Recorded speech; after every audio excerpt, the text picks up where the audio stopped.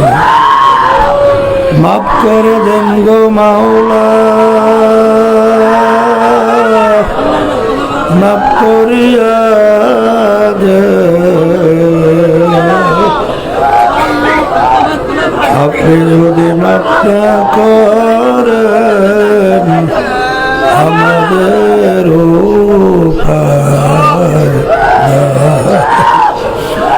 রাত্র গেল ঘুমে ঘুমে, দিন গেল খাইতে লইতে। কবরে হাসরে মিজানে কামাই তো বুঝি কিছু করতে পারলাম না। আল্লাহ আপনি আমাদের জীবনের গুনাহ খাতা মাফ করে দেন। আল্লাহ আমাদের কলবের ভিতরে আপনার মারিফাতের নূরের বাতি জ্বালায়া দেন। আল্লাহ মালিক যতদিন দুনিয়াতে রাখবে মুসলমান অবস্থায় রাখবে, যখন ডাক দেবেন ঈমান সহকারে ডাক দিয়ে।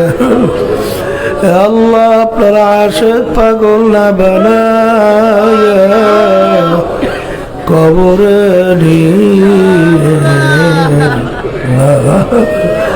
ربنا آتنا في الدنيا حسنة وفي الآخرة حسنة وقنا عذاب النار رب ارحمهما كما ربياني صغيرا سبحان ربك رب العزة عما يصفون وسلام على المرسلين والحمد لله رب العالمين. إشار نماز পড়েন।